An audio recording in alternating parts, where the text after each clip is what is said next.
Brad. Yes. Can you hear me? Yeah, I can hear you now. Okay. All right. Yep, I'm on. Okay. All right, good afternoon, people. Welcome to Urban Voices Radio. Today we are doing a special Zoom version because Miss Gentry was not able to make it into the studio. But I wanted to introduce you guys to Louisville Metro Police Department's new interim chief, Miss Yvette Gentry. How you doing, Miss Gentry? I'm doing okay. How about yourself? I'm great.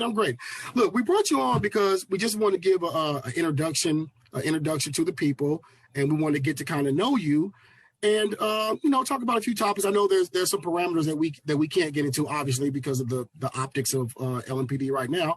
But we'll basically get into the show. Now, you are one thing I like about this. Let me start is that you're a native. You're a native. So you are a Central High School graduate. You went to the University of Louisville. You actually joined Louisville Metro Police Department back in 1990, I believe, in communications. And then your career started as an actual officer in 94. And I believe you reached the deputy chief in 2011, correct? Yep, you got it correct. Okay, so now I'm gonna tell you what threw me off a little bit is that I think it's great. I think it's great that you're chief, for one. I'll say that. Mm-hmm. What threw me off a little bit was that I believe you retired from LMPD back in 2015. So I didn't look for LMPD to hire someone outside of the department, which I'll say there's I guess positive and negatives to everything. I see a positive because, and these are my words, not yours, to me, there need to be a structural change, which inside LMPD from someone who wasn't currently part of that culture. So I see that as one of the positives. But for you, what made you decide to, as being retired from the force, to come back in, especially to serve in a position as chief under this climate that we're in now?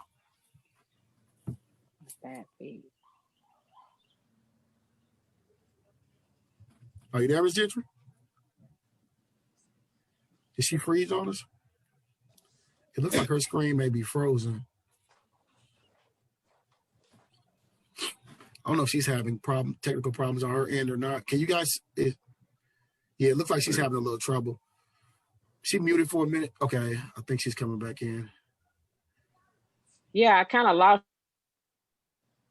you. It looks like our feed is going.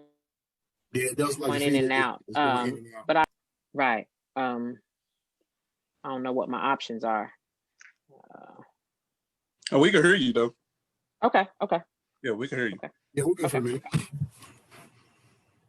Okay. So did you hear my question or do I need to repeat? Yeah, I didn't hear any of your question. I just heard you talking about me coming back after 5 years. That was it. Okay. Yeah, okay. It kind of I was surprised with you coming back because you were no longer part of the force. You retired in 2015. So like I said, there's positive and negatives to everything. Being that you weren't currently a part of the force, I think it's a positive because I think we need someone coming into that position that isn't currently a part of the LMPD culture. But it was shocking that someone from the outside came in. So can you tell us, being retired for 5 years, what made you decide to take the position to come back, especially at the chief position? Well, I'll just be honest with you. I had a good life, right? I was working for an NBA player, really no stress. The brother valued me and taking care of me, but I was really concerned. I really expressed no interest. People were asking me initially after Conrad left, was I going to apply for the job? And I had no interest in it. And then a lot of things started to take place. And then I started to ask myself, do I really want to get into this? And of course, my family was not interested. But I know that police department really inside and out. And I know the city pretty well as far as I'm talking about the internal works of the city, how contracts go, how hiring goes, all of those things. And I felt like that it was an opportunity for me to get in here and say, I fear them bringing in a chief from the outside immediately that doesn't know the city, that doesn't know that, and then us going right back to where we were. And so I said, well, let me put my foot in this door a little bit and keep it cracked open and insert some truth, because I know some of the systems and the systems that need to be changed. And let me just do my part. And then they can bring somebody in here with pomp and circumstance and all of that. But we need some change. And so I wanted to insert myself and to be a part of that change that we are all, seeking so desperately right now. I completely understand. Now, look, I have to ask you so we just get it off the top and address it. I'm sure you're aware that a lot of people, I don't want to speak for everyone, but I've heard the chatter that some people feel that, okay, the death of Breonna Taylor happened, the city is in turmoil, and this is the new female Black person to pacify us. What response do you have to that? Well, I think anybody knows me that I'm not the type of person to pacify anybody. And I would just say this, it was absolutely a play. The mayor made a play, but I'm a player too. I'm not a pawn. So there's a big difference between being a player and a pawn. And so when I come in here, I'm very clear. When I get sworn in on May, I'm already there, but I'm not training up on lead stuff so that I can hit the ground running. But I get sworn in on October 1st. I'm ready to do some work. And so I'm nobody's pawn, and anybody who knows me will tell you that that's not how this works. And so you should actually absolutely hold me accountable for some things. But I've been meeting with people, and I want to, have a shared vision for the community. But I You get a little choppy there. I think you're out for now. Your audio's out for now. Yeah. Her audio's out for a minute, and there seems to be like some, a bad internet connection maybe on her end. I don't know what type of room she's in, but we'll let her come back in and finish answering the question. But in the meantime, go ahead, Sean.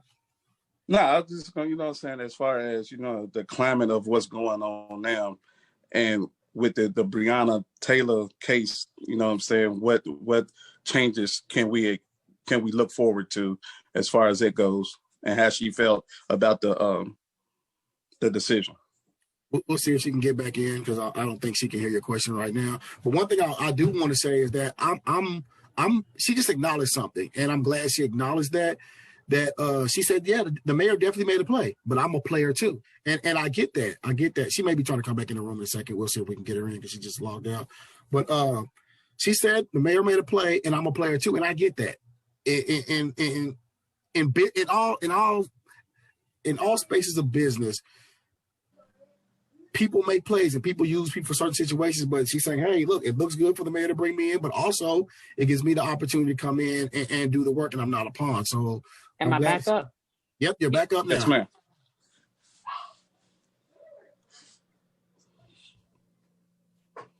On my end, it shows that your mic is muted.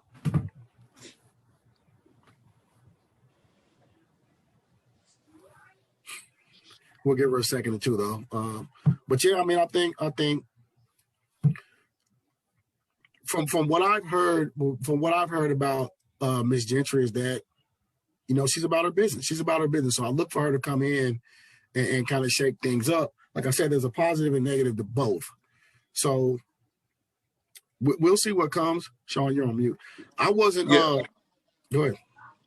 I'm just saying, with her not been on the force for 5 years, she's been on the outside looking in. So I feel like that, she has a good view of what needs to be changed and things like that. Sitting on the outside, but she know the dynamics of how it works on the inside.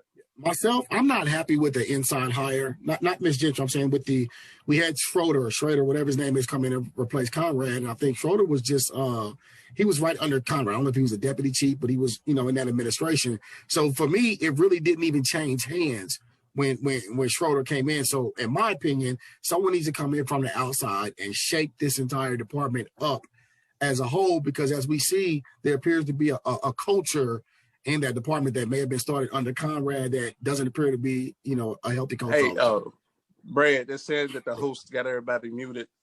Just see if you can unmute everybody. Yeah, it's not on my end. I'm looking clear. I can hear you fine, Sean. But I know I'm just, just try to see if you can unmute her.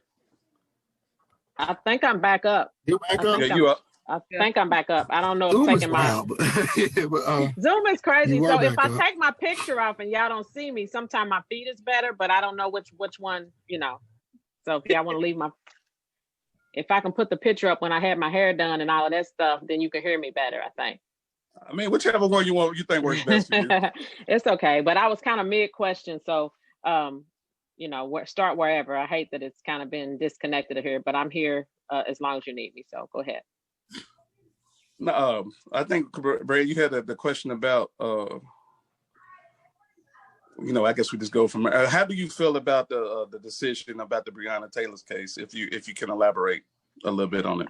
Okay, I'll just tell you, I was sitting with my pen, actually the same pad and pen in hand, because, I'm going in there, I was waiting for the evidence to be presented, and it absolutely fell short. And I was disappointed too, just to not know from the beginning to the end. I felt like the story kind of started in the middle when the AG was given his information. And I think people just looking for the facts from the beginning to the end. And so I'll tell you, I'm committed to that too. We need to know from the time the affidavit was presented to the judge, what was accurate, if it was anything inaccurate on there, all the way through the execution of the warrant and then to the supervision of the warrant. So those are the questions that I think most people want to know, like what happened. And I still think that it's pretty sad that we're 6-7 months in and nobody still has those answers. So that is absolutely something that I'm committed to finding out from the beginning to end and being able to share that with the community. Now, before we broke up, you were saying that the mayor definitely made a play, but you're a player yourself. And I understand that, and I absolutely respect that. And from the outside, it does appear that it is a good move for the mayor to bring in a female chief, particularly a Black female chief. That is a good move for him politically. For you, can you explain what you meant by you're a player as well? Does that mean that, okay, the mayor is getting what he needs out of this, but does it also give you an opportunity to come in and change things for the better? Is that what you mean by that? Can you elaborate a little more? That's exactly what I mean. It's exactly what I mean. It's saying come in here with an agenda. I've talked to a lot of the activists and everything too, and say, okay, here we are. I'm being brought in here for whatever reasons. We're not even going to talk about that. But the reality is, it's all about what I do while I'm here. You hold me accountable for what I do while I'm here. I want to make sure we get equity. I mean, we cannot take up space for 120 days and protest and then just leave with what? Louisville is 33,000 affordable housing units short of affordable housing. Only 3% of the housing built in the last 20 years has been affordable for people. So gentrification is real. We're being priced out of everything. It's interesting. I grew up in Smoketown, kind of Fort Hill, but my first house I owned is still in Smoketown over off Shelby in Kentucky. And, for all this time that I've owned it, it's been valued at $40,000. But when white folks started to move into my neighborhood, all of a sudden the house next door to me is worth $175,000. That's not right. So we got to address things like that. Also, I started to hear some of the demands that some of the protesters were making, and I felt like we should take it to the next level on that. I don't want 25% of the $8 to $10 an hour jobs that are in Nulu. I want us to get 25% of the living wage jobs that Humana has and GE has and all these other things have. So I absolutely felt like I can come in here because I know the system of procurement and how contracts are done and say, how do we take it to a level of equity that our lives are better? So just onboarding the city and civil unrest, calming down and settling a civil suit and, having an AG review leaves where does that leave the rest of the Black people in this community? And so that's what I wanted to come in here and set us on an arc towards, alongside of the reforms with the police department.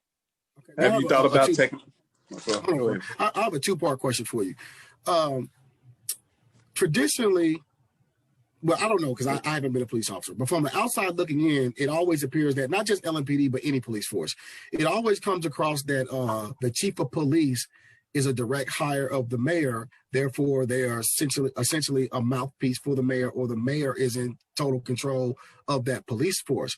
During your press conference, I heard you say that you made it clear when you took the position that you will be able to operate the department the way you want to operate the department, not necessarily directly how the mayor wants to direct the department or instruct the department. That was one thing. Secondly, you are coming in as an interim to, I guess, fill the space or fill the position until a permanent chief is hired. Estimates, I don't know, anywhere from 3 months. We could be here a year. Do you think in that amount of time, is it long enough for you to be able to create significant change? I think I can absolutely start us on the arc towards significant change. And so for your first question, the mayor is absolutely my appointing authority. But that doesn't mean you're under somebody's total control, because he has the option to appoint me, and then he has the option to remove me, not the option to control me. And I think that's a difference. And so I wanted to be very clear that I am a different type of person. And I know very clearly, Yvette Gentry would not have been the choice if shit wasn't bad. Okay, let's just be clear, right? I wouldn't have been the choice for a lot of reasons, but mainly because, you know, I say what I feel like I need to say, and I'm just not a person that's gonna be put into a box and do some things that I don't feel like are appropriate or ethical. So the mayor is absolutely my appointing authority, and he can at any time that he wants to fire me, but I'm not going to be under control or the thumb of somebody and do something that I don't feel like is right. Coming in now, we don't have to discuss this if you don't want to, and I understand that coming in. But is there an agenda that you have going in, or are there some things that you've already jotted down or mentally know that you need to address when you take over? Absolutely. I mean, I think that there is a lot. I'm already seeing just, you know, some things that the police department had in place that have been lifted. So I want to make sure that we have the proper controls in place to make sure that, you know, people talk about where are the good officers? Well, you know, the lack of discipline and some leadership is problematic.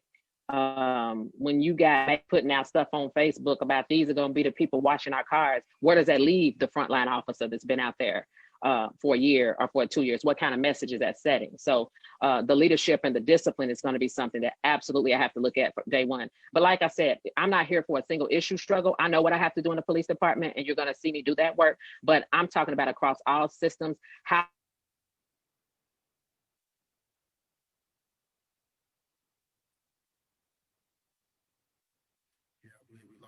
For a minute. Are you back, Ms. Gentry?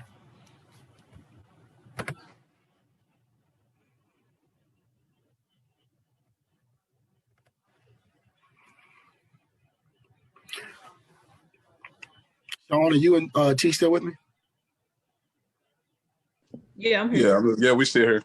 Okay, we'll give her a second. She may come back in a second. I don't know if that's. I'm not at home now, so I'm at a third-party location, and there may be a weak signal here. I'm not sure if it's my signal or her signal.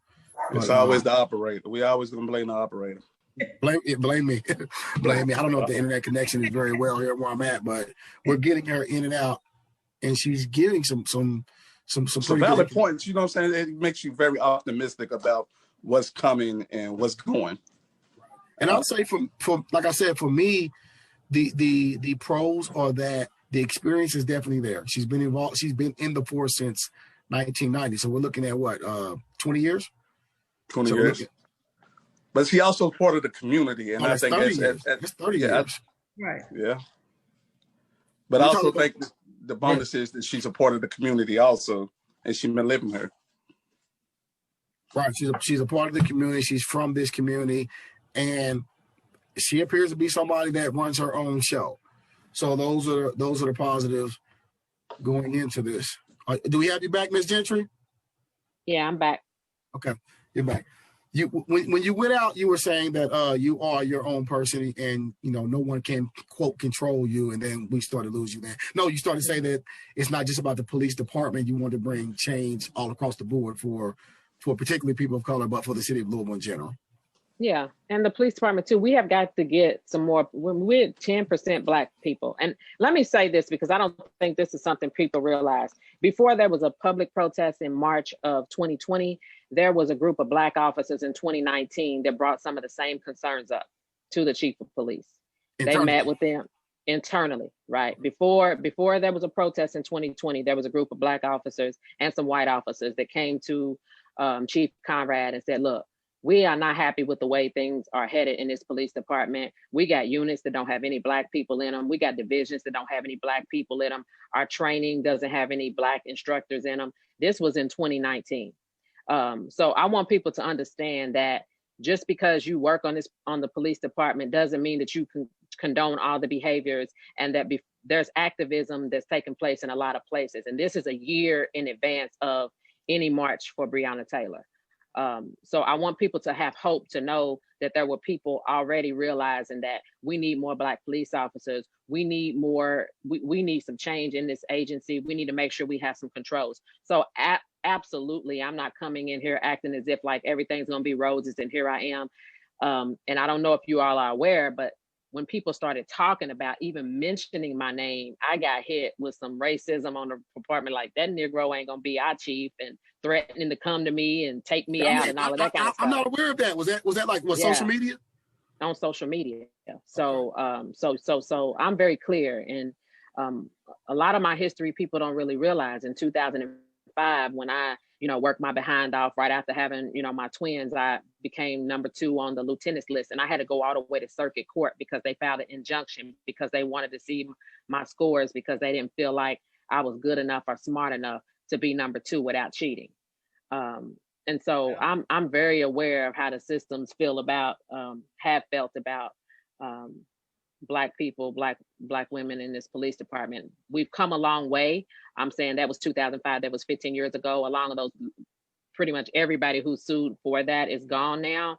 And so I want to make sure that the younger officers who I was at that time don't feel boxed in like I did and felt like I didn't have anybody support me when they were coming for me. And I mean, it is, and it's problematic, right? For me, it's problematic because I was having this discussion a few months ago with, I believe his name is Amore. I don't know if I'm pronouncing it wrong. I'm sorry. It was Amore Baker. He's actually, we all know Sir Friendly C. He's Sir Friendly C's son. And we were having a discussion a few months ago. I'm not a native of Louisville, but I've been here over 20 years. And we were having a discussion about racism in the police department. And I was arguing with him that in cities that I've lived in before, like Oakland, California, Indianapolis, Indiana, Detroit, Michigan, I was arguing with him that I've seen racism on another level. And I just didn't think LMPD had that level of racism in it. And he's like, bruh, you're not aware, right? And so we went back and forth, but I've seen racial profiling and things like that everywhere, but I haven't seen what I call blatant racism until these protests start taking place. I've seen racism take place, or I've seen racism, and I've also seen us versus them mentality, which I think is dangerous when a police department or certain members, I don't want to paint everyone under that umbrella, but when certain members have a us versus them mentality, it's not good for anyone in the community, not for police officers or for the citizens that they're sworn to protect. Right. So I'm glad that you are a person of color and a female.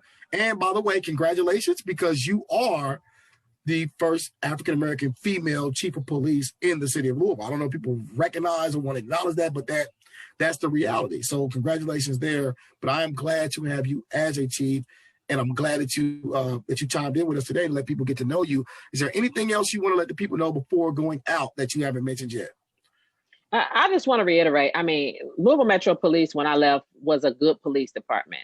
And I still believe it is a good police department. I think there has been some significant leadership failures that have started them on an arc away from where we were when we had our former chief, Chief White. And I know people don't want to hear that, but when we had Chief White said, and it really wasn't popular years ago, we got to get past doing what we can justify versus what is necessary. And that has to be the goal for a police department. So when you listen to Daniel Cameron say we can justify, that is a justifiable shooting or X, Y, and Z. That can't be the goal. That cannot be a goal for the good police department. When that wasn't our goal in 2003, that wasn't our goal in 2010. Why is it going to be our goal in 2020 and 2021? We have got to get past that. So the men and women that you see every day, I have faith that we're going to get where we need to go, but the goal has to be beyond justification and just to necessity. It has to be. I got one more question. I got one more question before you go. Is by any chance we can get you to stay longer if you with all the changes that you're trying to make? You know what my fear was, Sean, why I didn't apply for the full-time job, and this is just to be honest with you. Typically in government, anything Black-led means underfunded and over-researched. I felt like if I had to go before a council to get a budget in 2021, that they would take the money, not because they were underfunding because it was the right thing to do, just because I was Black. And that's just the truth. When I led other organizations across the city, I was always underfunded. And so there was always this big, display of people's displeasure with Chief Conrad, but 7 years in a row, he got exactly what he wanted. And that's the inequities that I'm talking about fighting against. So if I thought that I could go through and get fairness and equity, I probably would have applied for the job. But I mean, that's just the real. I felt like they'll take all my resources and expect me to do more with less, because that's what typically happens when Black women are leading. All right. Before you get out of here, I'm glad you brought up a point. And you mentioned that Chief Conrad was fully funded. And the fear is that you may be underfunded, or Blacks historically have been underfunded when they're running departments. There is a movement now asking people to defund police departments. And I'm not an expert on that topic, just general knowledge. It comes across that I don't know if people actually want to defund the budget for police, but I think it's multifaceted. I think some people want to allocate funds in the police budget to allow officers to do other things besides just police, maybe to bring in, I guess, social workers or things of that nature. When you're looking at a budget, from experience, we don't even know how a budget works. So when a police department gets a budget, from your knowledge, what ways are those funds allocated out throughout the police department? Well, I can tell you this, the police don't make much money. So you had a 23-year-old brother get shot the other day to maybe make $40,000 right now, and he only been on less than a year, right? So the money's not going to the police officers. So defunding, I think is a word that's confusing to a lot of people. Divesting in things that make sense, I think is okay. This is the thing about law enforcement people don't really think about. Law enforcement has been asked to do everything out after 5 o'clock. And then it's just ridiculous, especially when it comes to mental health and all of that stuff. So it frustrates me because I remember taking like a 40-hour class on crisis intervention and then going to a run and then just being totally inadequately prepared to deal with somebody in a mental health crisis. Yet the mental health community has not mobilized. They have not figured out how to keep their hours open to midnight. They closing up at 5 o'clock. A lot of the mental health hospitals have closed. And so divesting by making sure that people who are properly prepared to deal with the issues have the resources they need, I will be all for that. But it's just very frustrating that police officers are doing everything. They're giving Narcan to people who are overdosing and doing all this stuff, and especially with the mental health. And then when it goes bad, people like, oh, the police shouldn't have did this, they shouldn't have did that. How ridiculous is it to keep having people who are not trained properly to respond to this, to continue to be the ones to respond to this? It would be crazy to go to U of L hospital and have a foot doctor operate on your heart. And that's what you're asking the police department to do. So that's crazy. So if you can take money from that to put social workers or to help increase the capacity of somebody else, that absolutely makes sense. That is defunding that will be done smartly. But don't just look at the city budget overall. I mean, I was frustrated when I was chief of community building when nobody ever questioned how much money went to control and help animals. And I just said, just match my budget, what you spending on animals. I couldn't get that.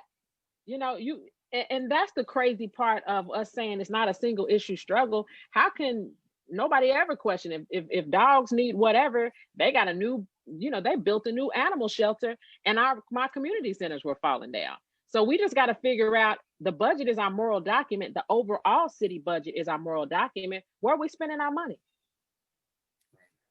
All right, so we're going to go out on this note. Let me ask you this. Going out the door, Yvette Gentry comes in October 1st, first day of work. We don't know the length of the stay of the position. Maybe 3 months, maybe 6, maybe a year, whatever it is.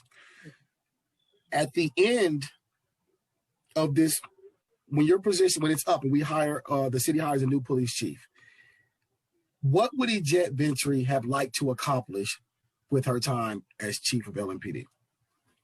I will have answered from start to finish what happened with Breonna Taylor's case, right? What happened? Just put the facts out there. Let the chips fall where they are, but put that out there. Secondly, I'm going to look at the resources across the city and figure out, how do we unboard the houses that have been boarded forever? How do we look at economic? How do we look at procurement in the city? That is not something people think about a lot. City government spends a lot of money in contracts. How do we make sure that African-American contractors get the proper percentage of the dollars, not the contracts? Because I can give you 23% of the contracts, which means I can give you 23% of the caterings that's $1,000, but I could give one contract to somebody for 30 million. So how do we get the dollars shifted? How do we, have the resources to start rebuilding our community for real, so that we're not always in a position where we feel like we need charity? 75% of Black people live on 5% of the land. That's a reparation conversation we need to have. People don't want to have that, but land equity is a really, really big deal. And so at the end of Yvette Gentry, whether I'm inside as a chief or the outside, I've not been quiet in the 5 years I've been retired. And so I want to go in here and start us on an arc towards equity. And then I'll be outside just like you are, holding the city accountable for doing what they said they were going to do. There it is, people. I have one request before we get out of here. And my request is simple. Being that you will be taking over as chief, there is, which you're aware, there is a distrust between the police department and the Black community. I don't think that's just an LMPD issue. I think that's, an American issue. There's a distrust. When you have press conferences and you're addressing the public, typically cities tend to bring in a lot of the mainstream media. We're independent media. We do independent media here. We cater to the African-American community.